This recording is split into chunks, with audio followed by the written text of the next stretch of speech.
Nav Prabhat news, नव्या दिवसाची नवी बातमी।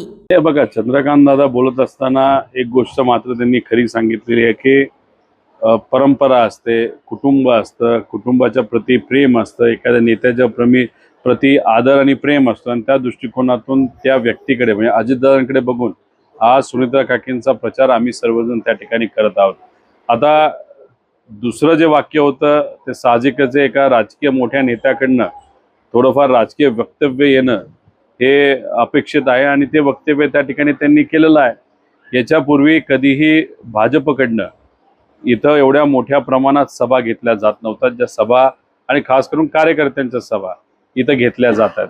याच्या आधी कधीच भाजप आपल्याला दिसली नसती। ठीक आहे, भाजप हे विरोधात नक्कीच दिसले असेल, मोदी साहेब येऊन गेले सगळे, पण दादांच्या प्रचारासाठी न 2024ला एवढी मोठी कार्यकर्त्यांची सभा झाली होती, न लोकसभेमध्ये त्या ठिकाणी झाली होती, मग आत्ताच कशी, असाही प्रश्न तिथं आम्ही विचारू शकतो।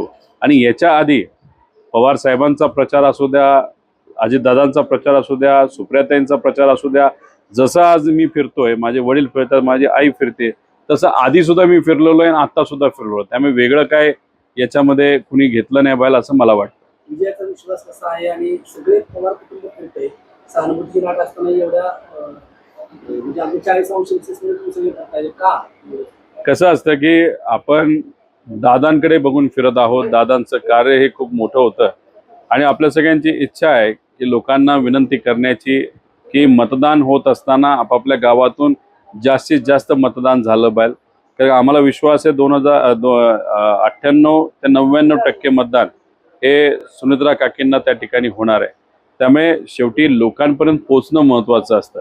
बारामतीकरांना घरी बसून तुम्ही काय आदेश देऊ शकत नाही, बारामतीकरांना तुम्ही विनंती करू शकता आणि विनंती करत असताना टीव्ही वगैरेच्या माध्यमातून करण्यापेक्षा आमच्यासारखी जी पिढी आहे, मोठे नेते करू शकतात, पण आमच्यासारखी जी पिढी आहे त्यांना लोकात जाऊन लोकांची चर्चा करत त्यांना विनंती करणं हे महत्त्वाचं आहे। म्हणून मी स्वतः माझ्या परिवाराबरोबर लोकात जाऊन विनंती करत आहे आणि अजितदादांच्या पक्षाकडनं दादांचे पुत्र जय त्या ठिकाणी फिरत आहेत, युगेंद्र आपापल्या लेवलला जाऊन लोकांशी संवाद त्या ठिकाणी साधत आहे, पार नियोजनामध्ये लक्ष देऊन आहे असं आम्हाला त्या ठिकाणी कळतं। त्यामुळे सगळेच जण अजितदादांच्या कर्तृत्वाकडे बघून दादा नसताना सुनीत्रा काकींना मदत व्हावी, कुठेतरी मतदानाचा आकडा त्या ठिकाणी वाढावा, यासाठी सगळे प्रामाणिकपणे लोकांपर्यंत पोहोचण्याचा प्रयत्न त्या ठिकाणी करत आहेत।